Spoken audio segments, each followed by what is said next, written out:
And that was the beginning of running the country's oldest publication, our yearbook, which is which was at that time, Momina, 130 years old. The Grammarian is a fantastic publication. It's a great place as a student journalist to start. That's where it starts. Put together a template which still works for the grammar school, took that to college, continued at the college level, was lucky enough to be in this fantastic college paper, which is very independent. It's the first time I started. This was in Michigan, bang in the middle of the Midwest. Wait, Ann Arbor? In Ann Arbor. Yeah. And the Michigan Daily has a old history, another 100-something-year-old paper, old history of covering wars, covering local politics, not just student life, but the city.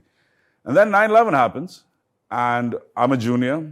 One day, writing an editorial, and midnight, class in 7 hours. And then my editor, Emily Eichenbaum, this tall, blonde goddess, just a total crush on her. Still do. She comes and puts her hand here, and I'm like, she's like, what are you doing, Waj? Which is the Gora version of my name. And I'm saying, besides dying of a heart attack, I'm trying to write an editorial on the history department.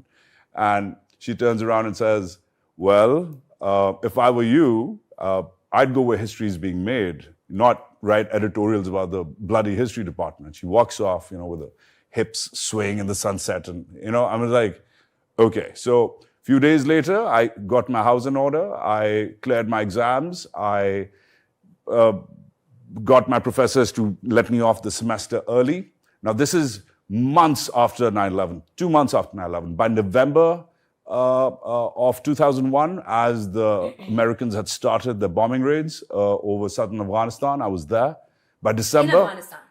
Yeah, I took a flight to Karachi, I took a bus to Quetta, I took a taxi to Chaman, I paid off the military, I got a motorcycle across to... Was it their way of deporting you, but like silently deporting you? No, they gave me a camera, the college paper gave me a camera, and 5 weeks later, I was in Kandahar as the Taliban were coming out, again, going the wrong way, as the Taliban were coming out, and the US Rangers were flying in, the B-52s in the air. I was the only college journalist on the ground covering the war.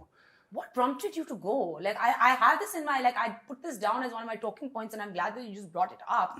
Because I was going to ask you that, how did 9/11, because you were there, right there. It was Emily Eichenbaum's curls. No, it was actually the story. It was the story had to be told. I mean, my editor, bless her, she ended up being at the Tribune.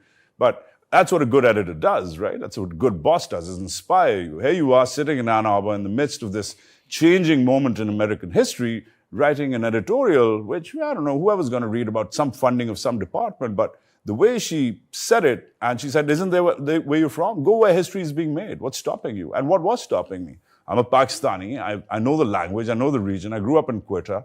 I can do it better than most people. What's stopping me? What's stopping us from doing things which matter? And I returned grizzled, tired, hungry, thank God, in one piece. But by 20, I was just that old. By 20, Momina, I was clear that this is going to be it. And I was lucky because so many people graduate, and years after the fact, they still don't know what they want to do. Essentially, you started off becoming a war journalist.